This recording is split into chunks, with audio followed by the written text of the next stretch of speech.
The text message from my daughter came at 6:47 p.m. Dad, father-in-law says you can't come to New Year's dinner, family only. I stared at those words, sitting in my Pacific Heights kitchen where I'd hosted 30 years of family gatherings.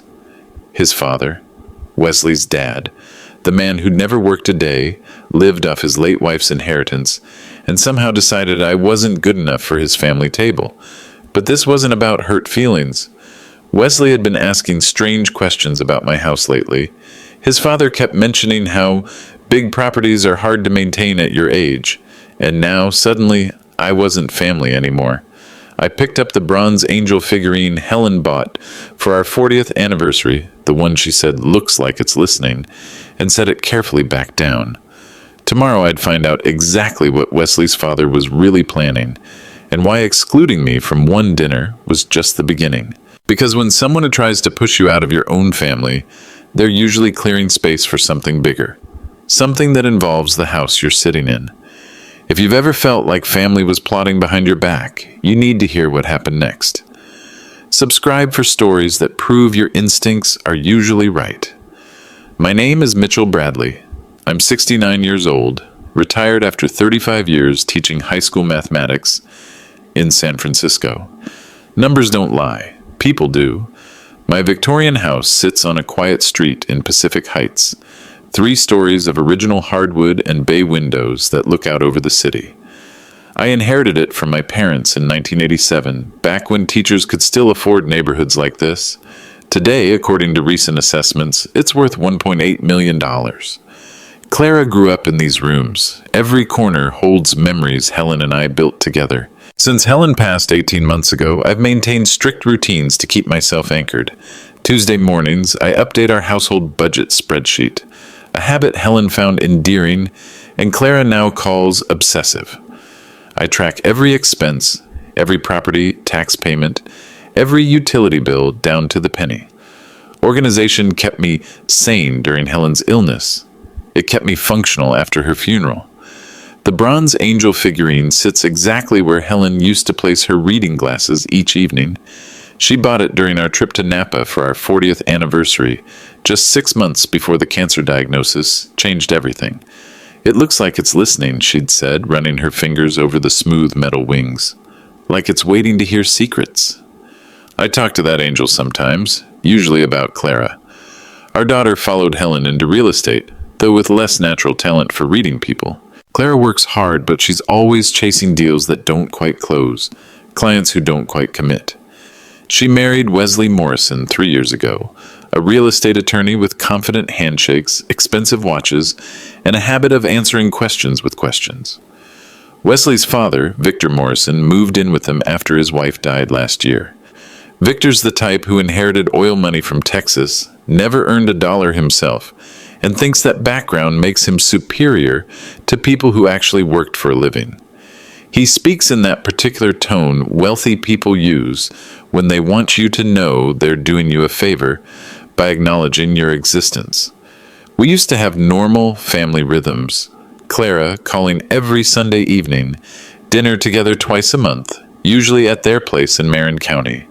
Holiday gatherings where Victor would hold court about property investments and market timing, while Wesley nodded along like a faithful student. But lately, something had shifted in these interactions. Questions that seemed casual but weren't. Comments about my house that felt more like evaluations than conversations. The evening after receiving Clara's message, I walked through my house room by room, seeing it through different eyes. 3 bedrooms upstairs, unused since Clara moved out. Helen's sewing room, exactly as she left it, with half-finished quilting projects still laid out on her cutting table. The basement workshop where I've been refinishing an antique desk Helen bought at an estate sale just before she got sick. Every corner of this house represents stability, security, legacy. The life Helen and I built together over 42 years of marriage. Standing in my living room, looking at family photos arranged on Helen's antique piano, I felt something shift. The house suddenly seemed less like a home and more like an asset, something to be evaluated, appraised, potentially liquidated. That night, lying in the bed Helen and I had shared for decades, I couldn't shake the feeling that someone was calculating the value of my life in terms they hadn't shared with me yet. The exclusion from New Year's dinner wasn't about space limitations or family politics. It was about repositioning me, moving me from family member to problem to be solved. I just didn't understand what kind of solution they had in mind. 4 days after New Year's, I found the letter that changed everything. It arrived in a manila envelope with no return address, mixed in with my usual bills and catalogs. Property assessment update, Pacific Heights District. The letterhead looked official. Bay Area Property Evaluation Services, complete with professional logo and contact information. The letter informed me that my home's current market value had been reassessed at $1.2 million, a full $600,000 below its actual worth based on recent comparable sales in the neighborhood. It suggested I consider optimizing my housing situation, given maintenance challenges typical for properties of this age and the evolving demographic needs of senior homeowners. The language was sophisticated, bureaucratic, convincing, but I'd never heard of Bay Area Property Evaluation Services. I called Clara that afternoon, keeping my voice casual. I got an interesting letter about a property assessment. Do you know anything about this Bay Area Property Evaluation Company? Oh, that. Her voice carried a distracted quality I'd noticed more frequently lately. It's just routine paperwork, Dad. The city sends those out periodically to update their records. The city? Or the county, maybe the state. I don't really know the specifics. Wesley's father handles most of our property paperwork now. He's got experience with real estate investment. You don't need to worry about it. Wesley's father. Victor Morrison, now apparently handling paperwork about my house. That was news to me. But why would they undervalue the house by so much? Undervalue? Dad, are you sure you're reading it correctly? Sometimes those assessment letters can be confusing. I read her the exact figures. Silence on her end for several seconds. Well, assessments aren't always accurate, she said finally. Property values fluctuate. Market conditions change. Victor says the Pacific Heights market has been softening lately due to interest rates and tech industry uncertainties. More silence. Then, Dad, you're not thinking about selling, are you? The question came too quickly, with too much tension behind it. Should I be? No, I mean, that's a big decision, something you'd want to discuss with family before making any moves. After hanging up, I spent the evening researching Bay Area Property Evaluation Services online. No website, no business registration I could find through the California Secretary of State. No address except a P.O. box in Oakland.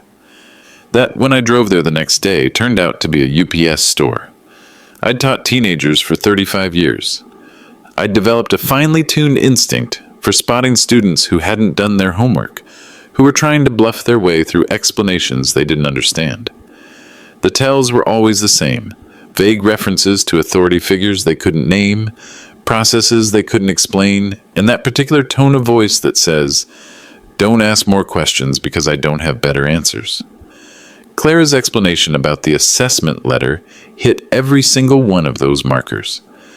I folded the letter carefully and placed it in my desk drawer, next to the folder where I keep important documents. Then I sat quietly in my kitchen, looking at Helen's angel figurine, and tried to understand why my daughter would lie to me about something so simple. The answer that kept coming back scared me more than the lie itself. Clara wasn't lying because she was confused or misinformed.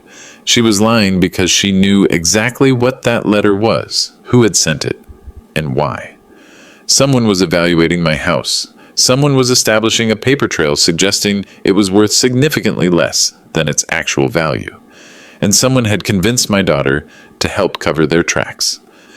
Helen used to say that trust was like a bank account, easy to make withdrawals from, hard to make deposits back into. Someone had just made a significant withdrawal from an account I hadn't realized was under attack. I invited Clara and Wesley for dinner the following Saturday evening. Nothing unusual, just a home-cooked meal, casual family conversation. But I had a performance to give, and I needed to observe the audience. They arrived at 6:30 sharp, but they weren't alone. Wesley's father, Victor Morrison, climbed out of Wesley's BMW wearing an expensive overcoat, and that particular expression wealthy people get when they're forced to visit somewhere they consider beneath their standards. "Hope you don't mind," Clara said, kissing my cheek. "Victor wanted to see how you were doing." Victor Morrison was 72 years old, silver-haired, with the kind of deep tan that comes from country club golf courses and winter homes in Palm Beach. He wore a new Rolex, rose gold with a black leather band, probably worth $15,000. Interesting purchase for someone living on a fixed income from oil inheritance.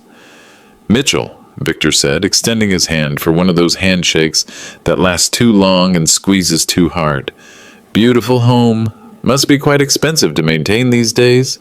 I'd prepared for this evening by deliberately choosing clothes that looked slightly rumpled, messing up my hair just enough to suggest carelessness, and practicing the kind of mild confusion that might indicate early cognitive decline. "Oh, you know how it is," I replied, playing the part. "Some nights I forget where I put my glasses, start working on projects downstairs, and then forget what I was doing halfway through." Victor's attention sharpened immediately. "Memory issues can be concerning at our age." "Nothing too serious," I said with a self-deprecating laugh. "Just little things. Sometimes I write myself reminder notes and then forget what they mean. Helen used to keep track of everything for me." During dinner, I let myself appear confused by simple topics. I asked Clara to remind me of her middle name, something I obviously knew but could plausibly forget. I mentioned paying the same utility bill twice last month, then laughed at my own absent-mindedness. I struggled briefly to remember the name of our old neighbor, Mrs. Patterson, who'd lived next door for 20 years. But while I performed confusion, I watched, and I listened. Clara and Wesley exchanged glances throughout the evening, quick, meaningful looks that suggested they'd discussed my mental state in private conversations. Victor asked pointed questions about my daily routines, whether I was still driving, if I'd had any recent medical checkups. "Mitchell," Victor said over dessert, his voice taking on that carefully patient tone people use with children or elderly relatives. "Wesley and I have been discussing your situation. Perhaps it's time to consider getting some assistance managing your affairs." "What kind of assistance?" "Power of attorney," Wesley explained, sliding smoothly into his lawyer voice. "It's a simple legal document that would allow Clara, or someone else in the family, to handle your banking, insurance, property matters, if you ever become unable to manage them yourself." "Unable?" "It's just a precaution," Clara added quickly, though I noticed she couldn't quite meet my eyes. "For your own protection, in case you ever need someone to step in temporarily." "Like if I forgot to pay bills or something?" "Exactly," Victor said. "Think of it as insurance. If you're always perfectly capable of handling your own affairs, the power of attorney would never be used. It's just there as a safeguard." I nodded slowly, as if this was the first time I'd ever heard of such a thing. "That sounds complicated." "Actually, it's quite straightforward," Wesley continued. "I could draft the documents this week. We just need your signature, properly notarized, of course. The whole process could be completed in a day or two." "Of course." After they left, promising to look into the paperwork and get back to me with details, I walked through my house again, but this time I was seeing it through their eyes. They hadn't suggested power of attorney because they were concerned about my welfare. They'd suggested it because they needed legal authority to access my assets. The assessment letter, the questions about maintenance costs, Victor's sudden interest in helping, all of it pointed toward one conclusion. They thought I was losing my mind, and they were counting on it. But I'd only been pretending to forget things. The real question was, how long had they been pretending to care about my well-being, when what they actually cared about was my bank account? Sunday morning, I called David Harrison. David had handled Helen's will and our estate planning for 15 years. More importantly, he'd specialized in elder law for the past decade, which meant he understood the particular legal vulnerabilities that came with aging in America. He was semi-retired now, but still maintained a small practice focusing on cases exactly like mine. "Mitchell, good to hear from you. How are you holding up?" "I need some advice, David. Confidential advice." We met Tuesday afternoon in his office overlooking Market Street. The space was smaller than his old downtown location, but it felt more comfortable, less corporate, more personal.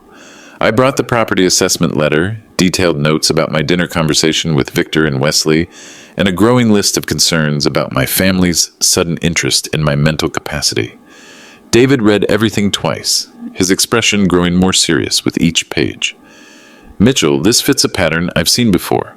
Financial abuse of elderly family members typically starts with establishing a narrative of diminished capacity. The fake assessment letter, the pressure about power of attorney, the coordinated concerns about memory issues, they're not helping you. They're building a legal case. A case for what? Conservatorship. If they can demonstrate to a court that you're no longer mentally competent to manage your own affairs, they can petition for legal guardianship. That would give them complete control over your assets, your living situation, even your medical care. The words hit me like ice water. Can they actually do that? If they have enough evidence to convince a judge, or if they can manufacture enough evidence. David leaned forward in his chair, his voice taking on the careful tone lawyers use when explaining worst-case scenarios. Mitchell, I need you to understand something. Once a conservatorship is established, it's extremely difficult to reverse. You would lose the legal right to make decisions about your money, your property, even where you live. In some cases, people spend years fighting to regain their autonomy, and many never succeed. I thought about Victor's questions during dinner, Wesley's legal expertise, Clara's nervous energy when I'd asked about the assessment letter. So, what's my best defense? Documentation. We need to prove that you're mentally competent and that any evidence to the contrary was fabricated or misrepresented. But more importantly, we need to catch them in the act of conspiracy. We need evidence that they're deliberately planning to abuse the legal system. David outlined what he called a two-phase strategy. Phase 1. Gather evidence.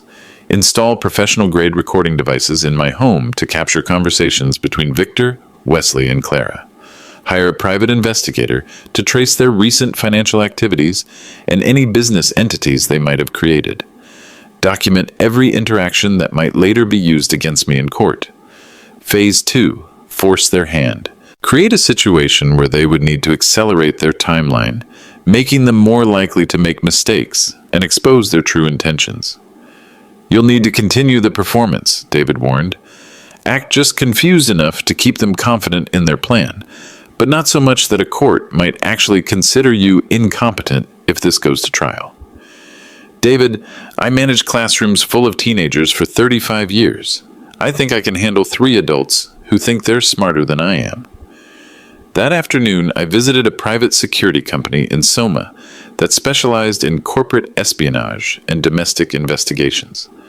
40 minutes and $800 later, I owned a professional-grade digital recording device smaller than a thumb drive, designed for law enforcement use and virtually undetectable once properly concealed. The question was where to hide it. The answer came to me when I walked back into my kitchen and saw Helen's angel figurine sitting in its usual spot on the counter. The bronze base was hollow. I could feel it when I picked up the figurine, and large enough to hold the recording device and its battery pack. Helen had always said the angel looked like it was listening to conversations. Now it actually would be. I carefully drilled a tiny hole in the back of the base, just large enough for the device's microphone, then installed the recording equipment inside. From the outside, nothing looked different, but everything had changed. I also contacted Patricia Chen, a private investigator David recommended, who specialized in financial crimes and elder abuse cases. Patricia's job was simple: follow the money trail between Clara, Wesley, Victor, and any business entities they might have created recently. "Give me 2 weeks," Patricia said after reviewing the basics of my case. Financial predators always leave footprints. They can't resist the paperwork trail. We just need to know where to look.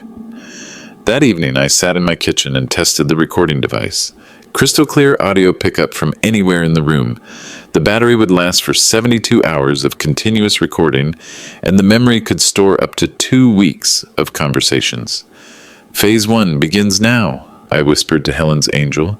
Tomorrow, I would start performing the role that might save my home, my independence, and possibly my life.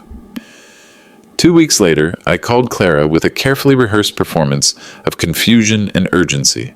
Honey, I've been thinking about what you and Wesley and his father said the other night, about getting some help with my affairs.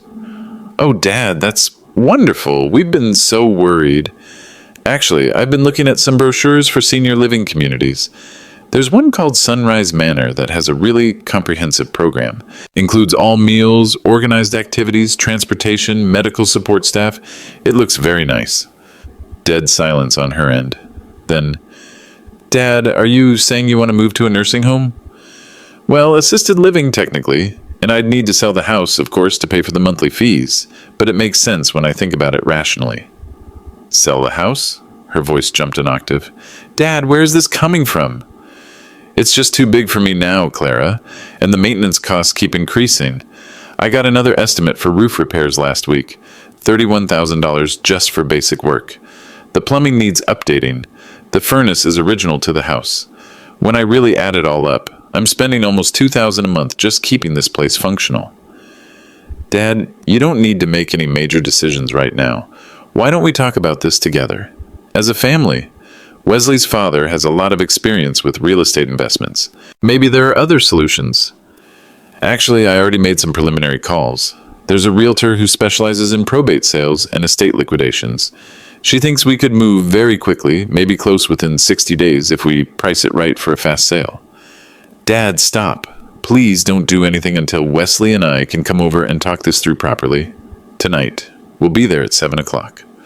Should I call the realtor back and cancel our appointment tomorrow? Yes. Don't sign anything. Don't commit to anything. Just wait until we can discuss this as a family. After hanging up, I walked to my kitchen and checked the recording device hidden in Helen's angel figurine. Fully charged, plenty of memory space available. Time for Act 2 of my performance. Clara arrived early at 6:45 with Wesley and Victor in tow. All three of them looked stressed in different ways. Clara kept glancing around the house as if she was seeing it for the first time, or maybe calculating its value with new urgency.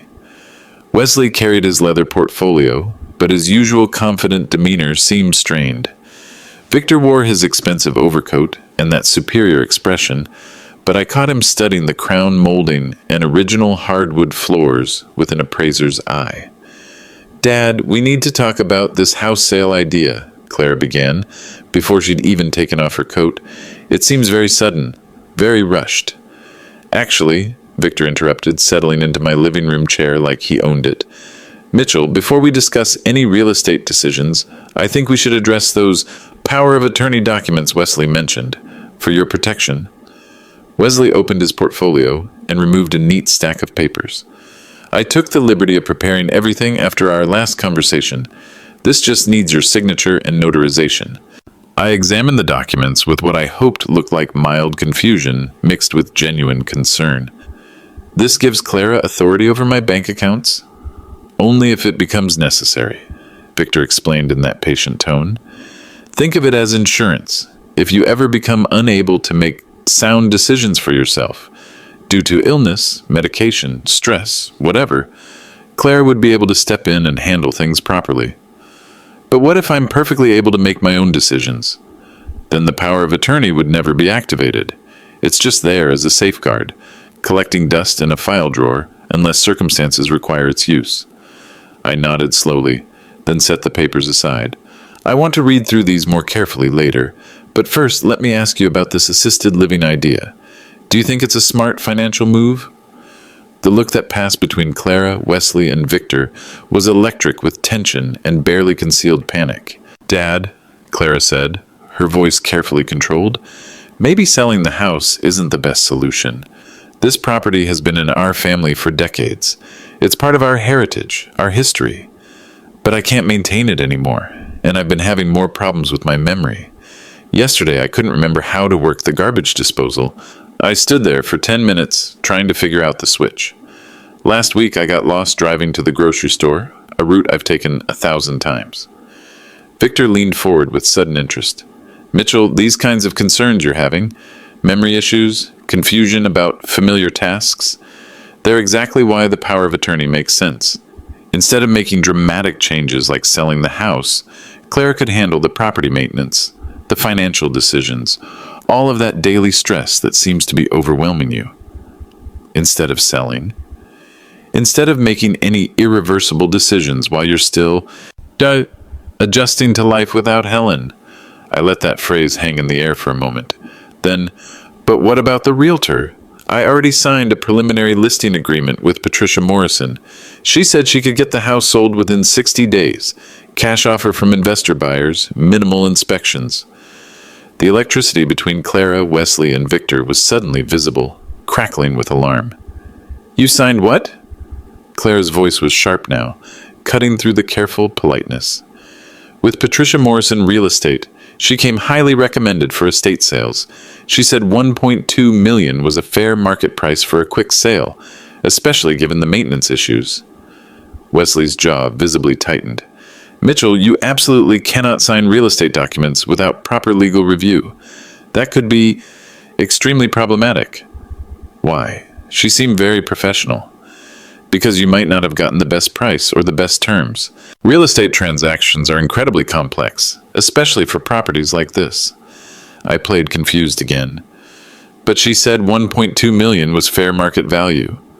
1.2? Clara's voice rose sharply. Dad, this house is worth at least $1.8 million, probably more. Really? How do you know that? Because I'm a licensed real estate agent, Dad. I know property values in this neighborhood. But the assessment letter said, what assessment letter? I'd caught them. Wesley shot Clara a sharp warning look, but it was too late. The one you told me not to worry about, I said quietly. From Bay Area Property Evaluation Services, the one that said my house was only worth $1.2 million. Wesley recovered quickly, but not quickly enough. Mitchell, I think you might be confusing some different documents. Why don't we table the house discussion for now and focus on getting the power of attorney properly executed? Then we can sort out all these other details with proper legal guidance. But I could see the panic flickering behind their eyes. Someone named Patricia Morrison didn't exist. I'd made her up. They knew I couldn't possibly have signed a listing agreement with her, but they also couldn't figure out how I'd gotten confused enough to threaten their timeline without being confused enough to sign their documents. The trap was working perfectly. The conversation I'd been waiting for happened 3 nights later, exactly as I'd hoped it would. Clara, Wesley, and Victor returned to my house at 8 p.m., ostensibly to help me organize my paperwork and get everything sorted out properly. I served coffee in the living room, made small talk for 20 minutes, then excused myself to my bedroom, claiming fatigue and a mild headache. But Helen's angel was listening to everything. We need to accelerate this entire timeline. Victor's voice came through the recording device with crystal clarity. If he's already talking to realtors, even imaginary ones, he could stumble into signing something legitimate before we're ready to move. I thought we had more time to work with, Claire replied, and I could hear the stress in her voice. The memory issues seemed to be getting progressively worse. I figured we could let them develop naturally. They are getting worse, but not nearly fast enough for our purposes. And he's still legally competent enough to make binding financial decisions. That's our fundamental problem.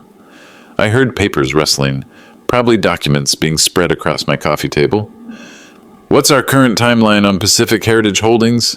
Victor asked. The LLC is fully established, Wesley answered. I can have purchase documents ready for execution within 48 hours. But we absolutely need the power of attorney signed first, or at minimum, a conservatorship petition that demonstrates legal incompetence.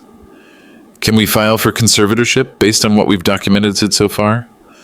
Possibly. The memory issues, confusion about documents, erratic decision-making patterns, but it would be significantly stronger if we had medical evidence supporting our claims. What kind of medical evidence? A doctor's formal assessment showing measurable cognitive decline, dementia, early-stage Alzheimer's, something that would justify immediate legal intervention. Mitchell would never voluntarily agree to a psychiatric evaluation. He's too suspicious. He would if he thought it was just a routine physical examination. Dr. Reynolds has been flexible about interpreting diagnostic symptoms in exchange for appropriate compensation in the past. My blood went cold.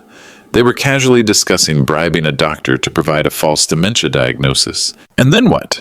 Clara asked. "Emergency conservatorship petition. We go to court claiming he's an immediate danger to himself and potentially to others.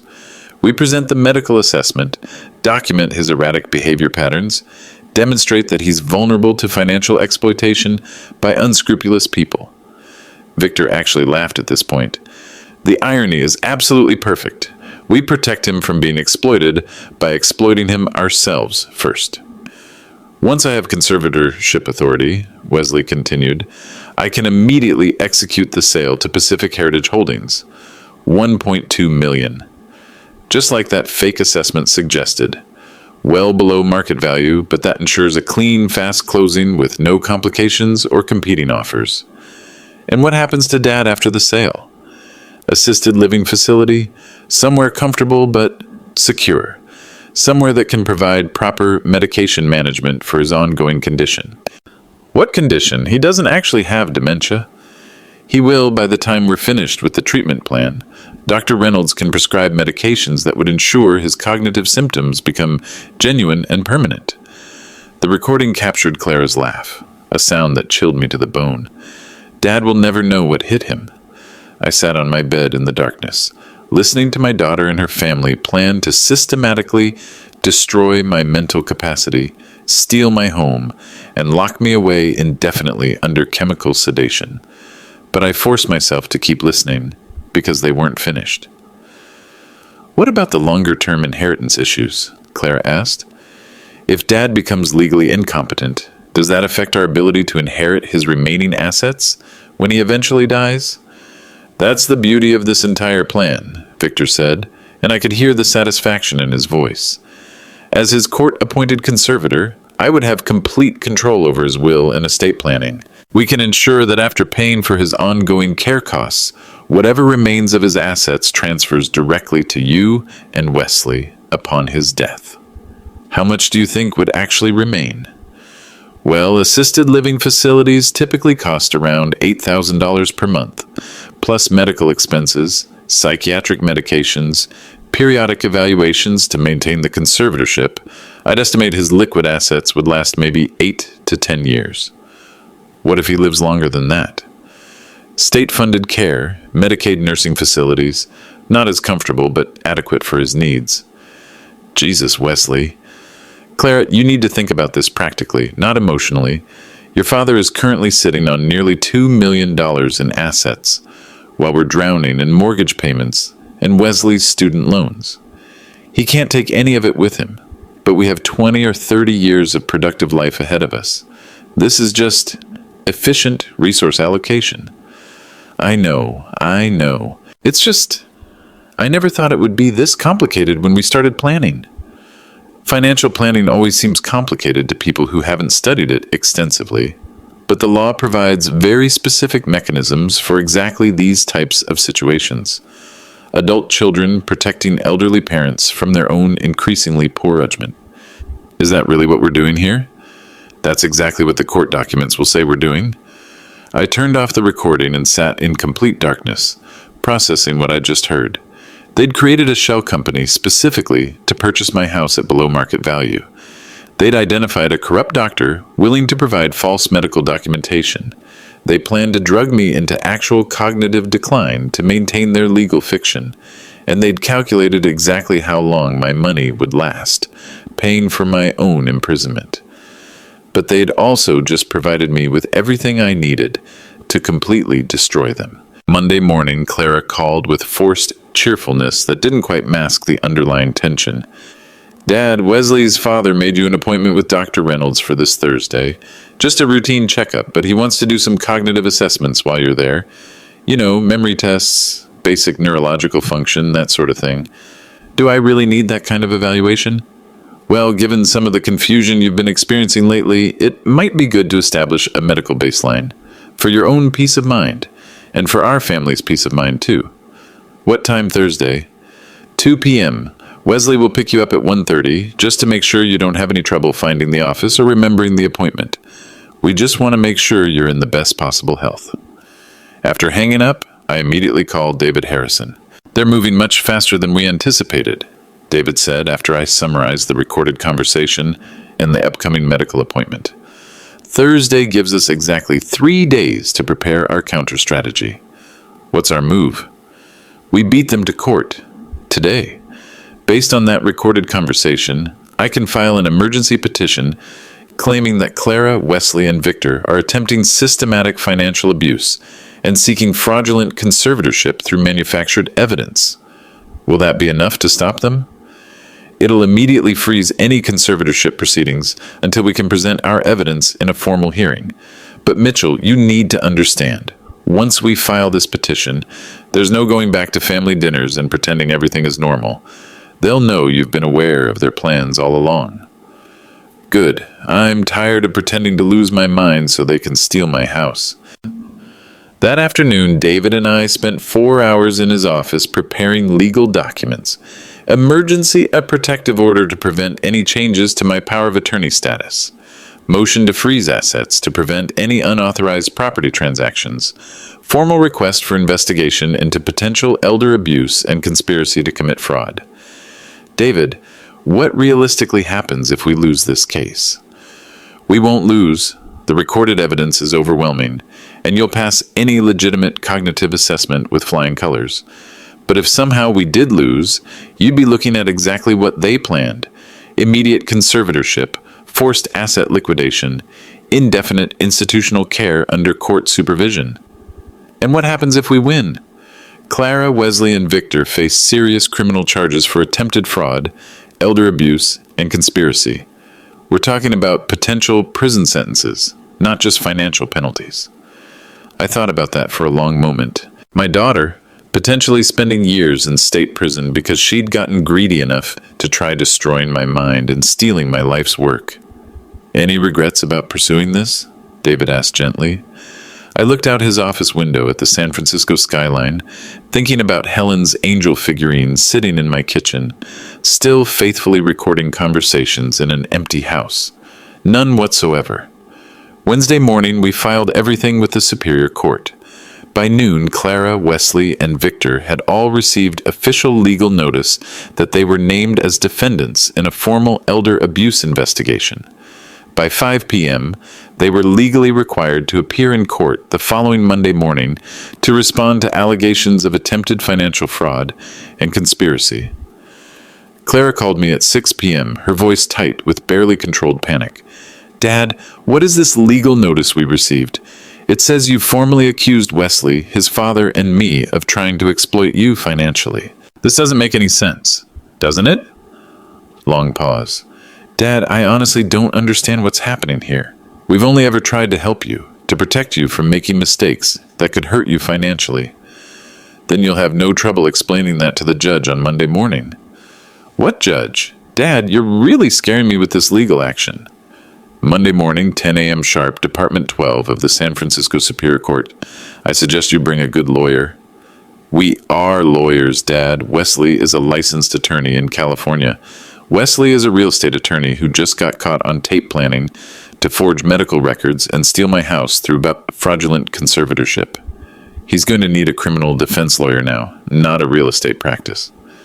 Complete silence on the other end. Dad, I think you're seriously confused about...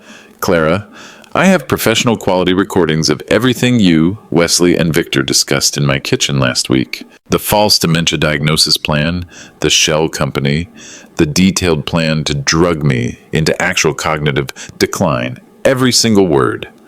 The phone went dead. An hour later, Wesley called, his lawyer voice in full damage control mode. Mitchell, I think we need to sit down and discuss this situation rationally. There seem to be some very serious misunderstandings here that could be resolved through calm conversation. The only misunderstanding was thinking I was too old and stupid to protect myself.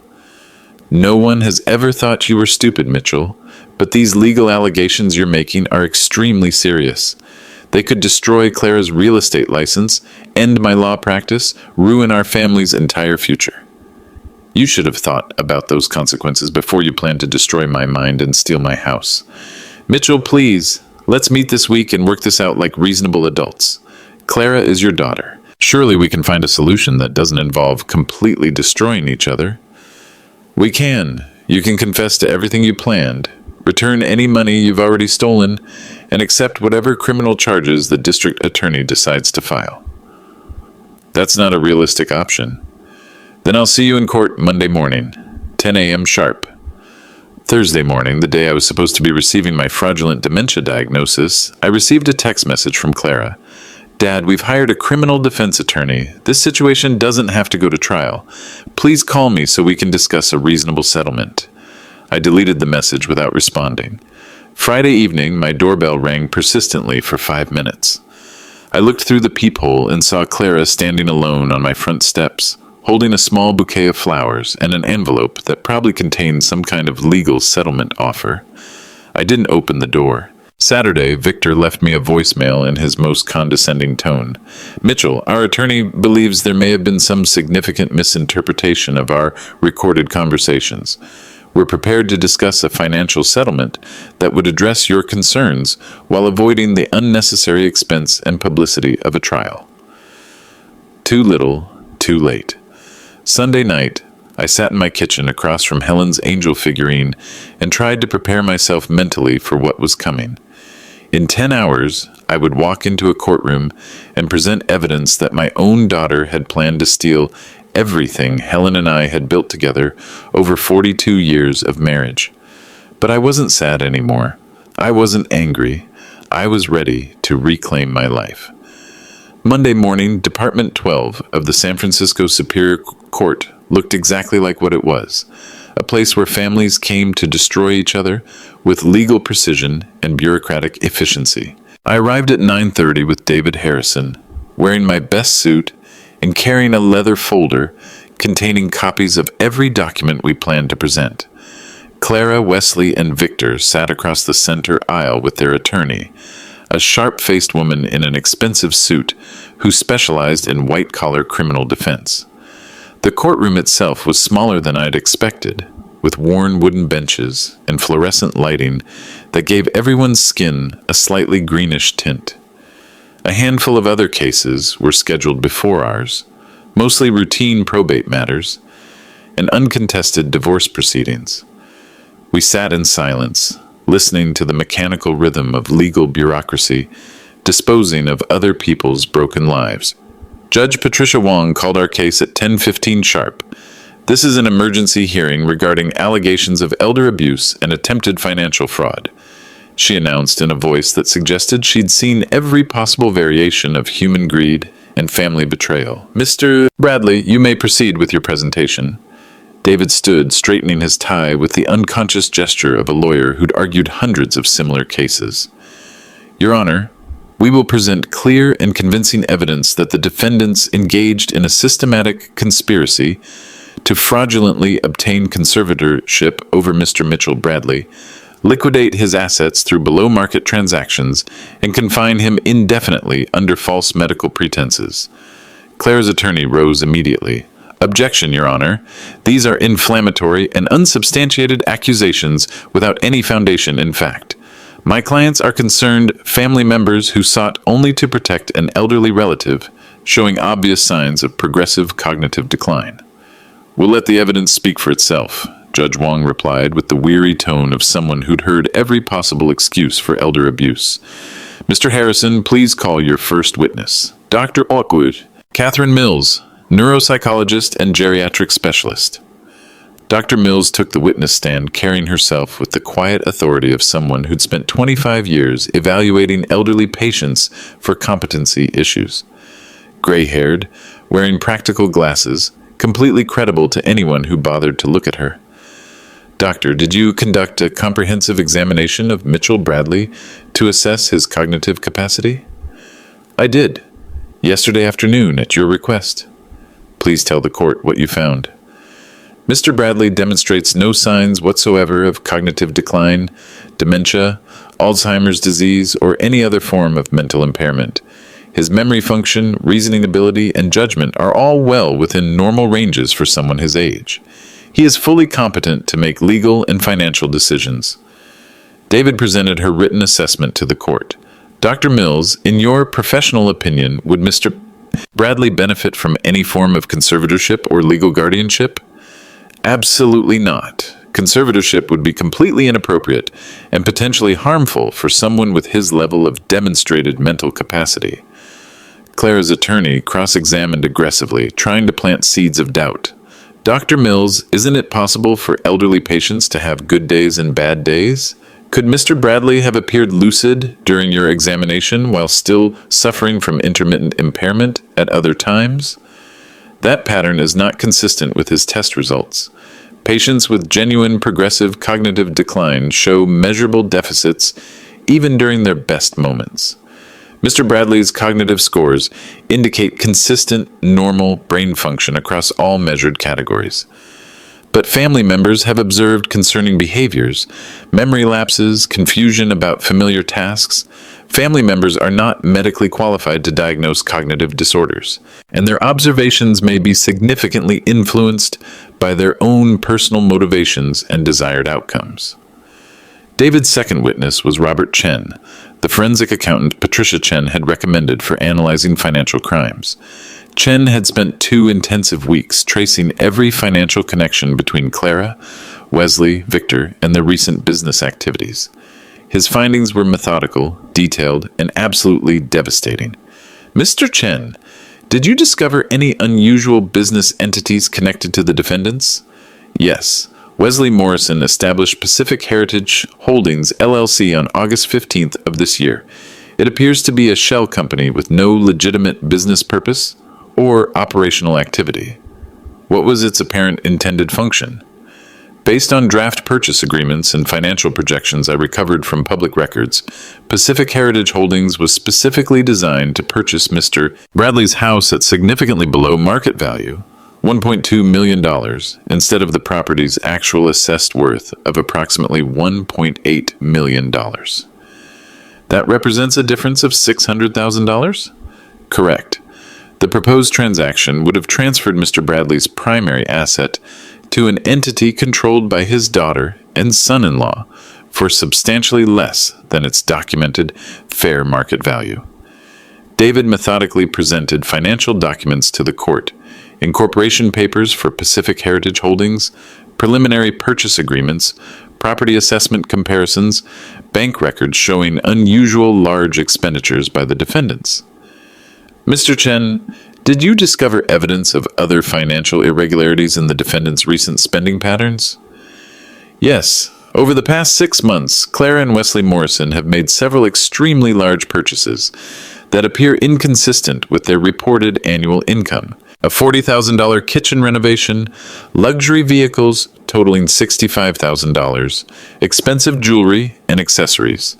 Their spending patterns clearly suggest they were anticipating a very significant cash infusion from an undisclosed source. Clara's attorney attempted to challenge the financial analysis, but Chen's documentation was thorough and professionally prepared according to accepted forensic accounting standards. The money trail was clear, logical, and damning. David's third witness was the most devastating. Patricia Kumar, an audio forensics expert who specialized in authenticating recorded conversations for legal proceedings. Ms. Kumar, did you analyze digital recordings provided by Mr. Bradley? I did. The recordings were made using professional-grade law enforcement equipment and represent authentic, completely unedited conversations between Clara Bradley Morrison, Wesley Morrison, and Victor Morrison in Mr. Bradley's home. Please tell the court what those recordings revealed about the defendant's intentions. Patricia Kumar read directly from professionally prepared transcripts, her voice steady and emotionless. Victor Morrison, emergency conservatorship petition. We go to court claiming he's an immediate danger to himself and potentially to others. We present the medical assessment, document his erratic behavior patterns, demonstrate that he's vulnerable to financial exploitation. Clara Morrison, the irony is absolutely perfect. We protect him from being exploited by exploiting him ourselves first. Wesley Morrison, Dr. Reynolds can prescribe medications that would ensure his cognitive symptoms become genuine and permanent. Clara Morrison, Dad will never know what hit him. The courtroom was completely silent, except for the sound of the court reporter's fingers on her stenotype machine. Ms. Kumar, in your professional opinion, do these recordings indicate deliberate premeditation? Yes, the conversations clearly document detailed planning over several weeks to fabricate medical evidence, obtain fraudulent conservatorship through false pretenses, and liquidate assets through deliberate deception and conspiracy. During cross-examination, Clara's attorney desperately tried to suggest that the recordings were taken out of context or somehow misinterpreted. Ms. Kumar, isn't it possible that Mr. Morrison and Ms. Morrison were simply discussing hypothetical legal scenarios or exploring options without any serious intent to implement them?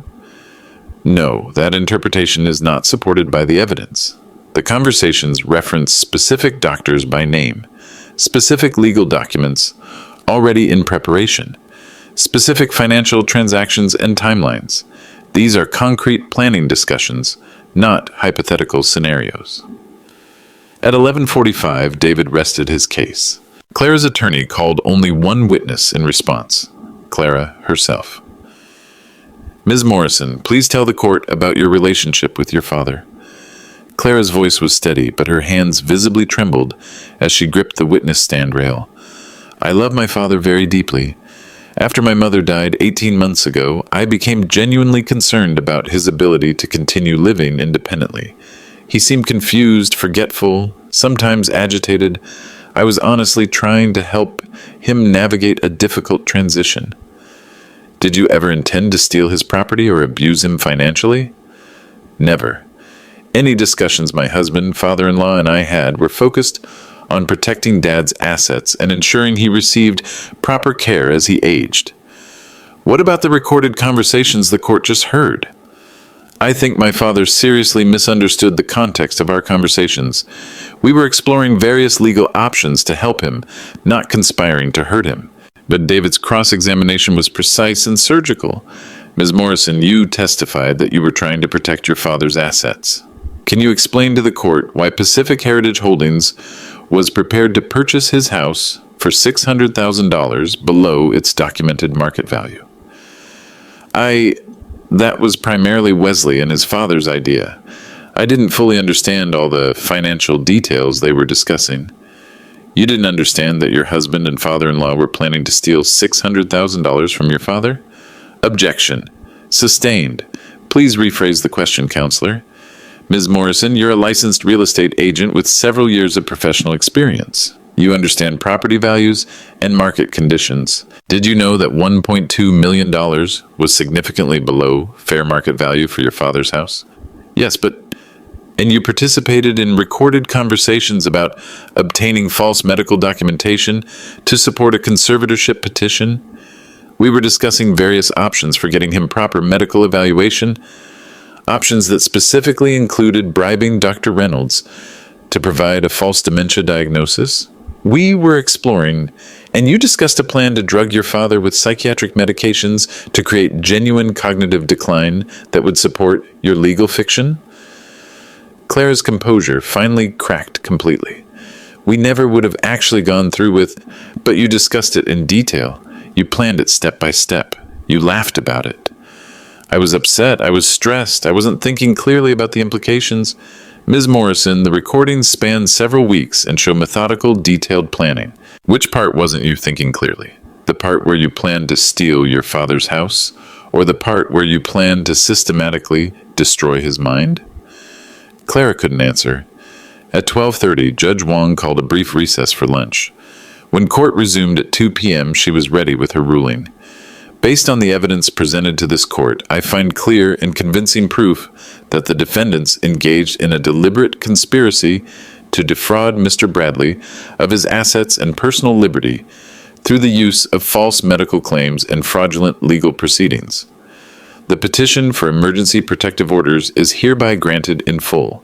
Clara Morrison, Wesley Morrison, and Victor Morrison are permanently enjoined from seeking any form of conservatorship or guardianship over Mitchell Bradley.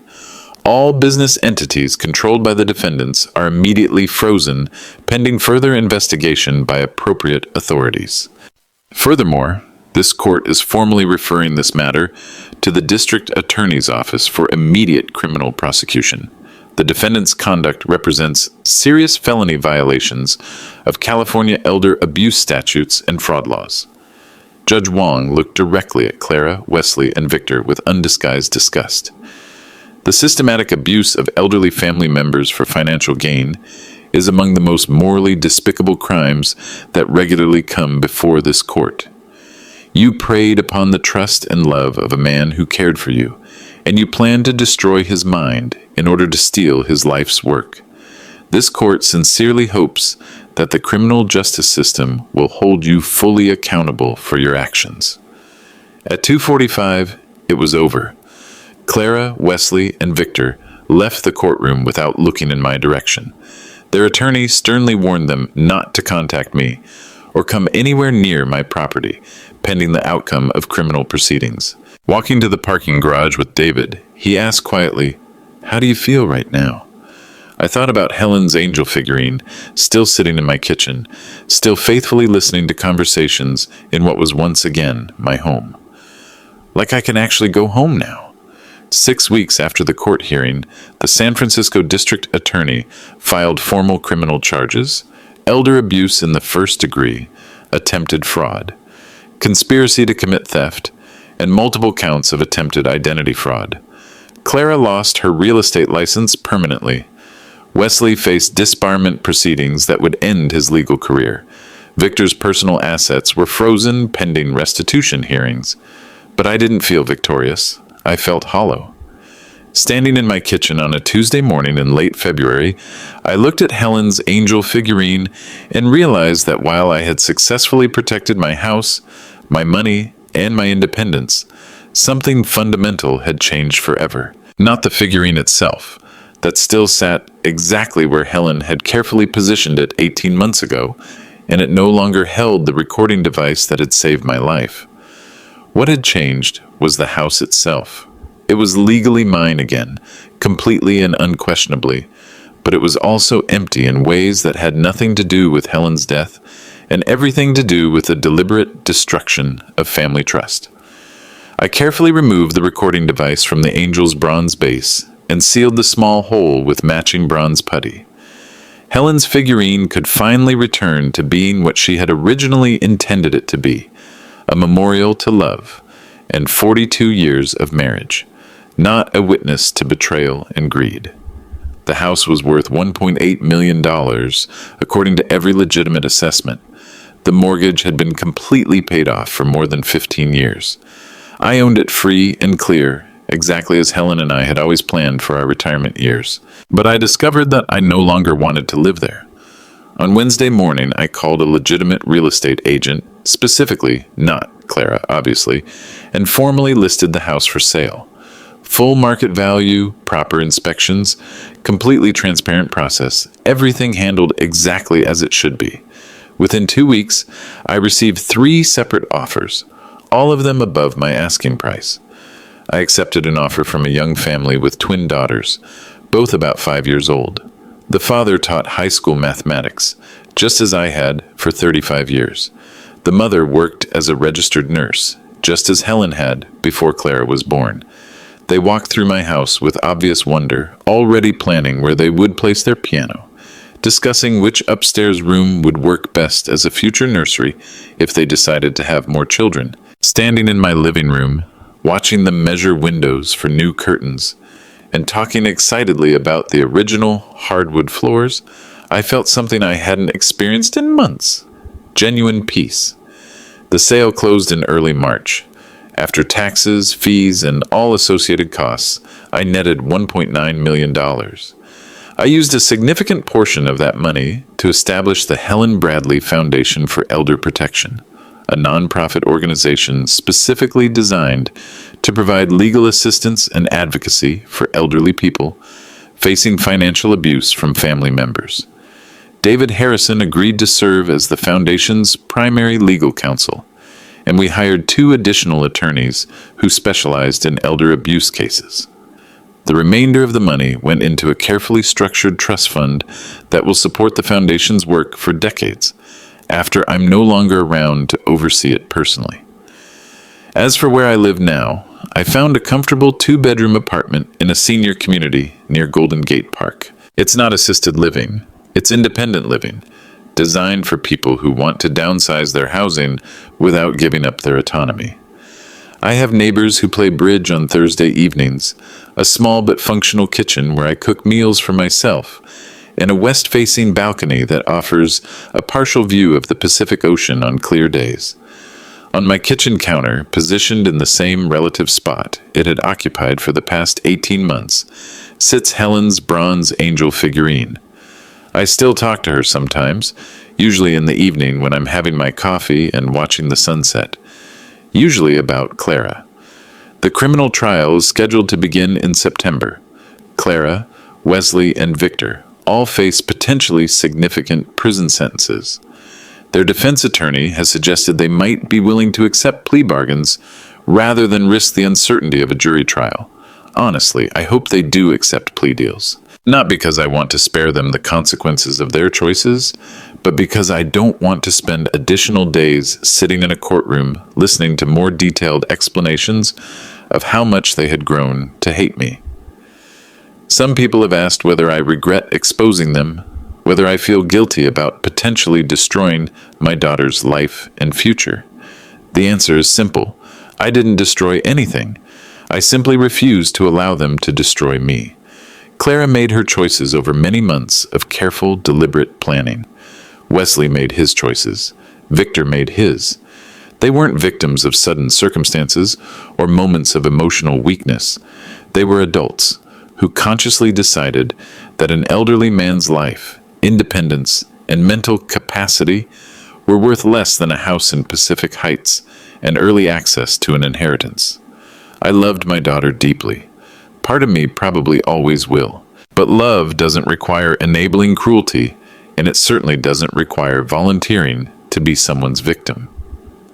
On Sunday evenings, during the time slot when Claire used to call for our weekly conversations, I sit on my apartment balcony and watch the sun set over the Pacific Ocean. I don't feel sad anymore, and I don't feel angry. I feel reclaimed. Last week, the Helen Bradley Foundation received its first official case. An 82-year-old woman named Dorothy, whose adult son was attempting to force her into signing over her monthly pension checks through a combination of emotional manipulation and threats of abandonment. With David's legal assistance, we were able to stop the financial theft and get her son prosecuted for elder abuse. After we had successfully resolved Dorothy's case, she sent me a handwritten thank you note that said simply, "Thank you for showing me that fighting back was possible. I thought I was too old and too alone." That's when I knew with absolute certainty that Helen would be proud of what I had accomplished. Not the legal victory, not the money I had recovered, not even the criminal charges against Clara, Wesley, and Victor. She would be proud that I had transformed personal betrayal into systematic protection for people who desperately needed it.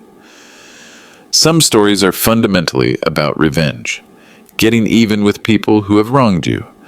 This story is about something different, reclamation, taking back not just your material assets, but your dignity, your agency, your fundamental right to live without fear of the people who claim to love you. If you're listening to this story because someone in your own family has made you feel vulnerable or powerless, please remember two things. You're stronger and smarter than they think you are, and you're not alone in this fight. The legal system they're planning to use against you can also be used to protect you, but only if you're brave enough to use it first. Helen's angel is still listening, and sometimes that's exactly enough. Subscribe if this story resonated with your own experiences. There are more families out there who desperately need to hear that they can fight back successfully. Help us reach them.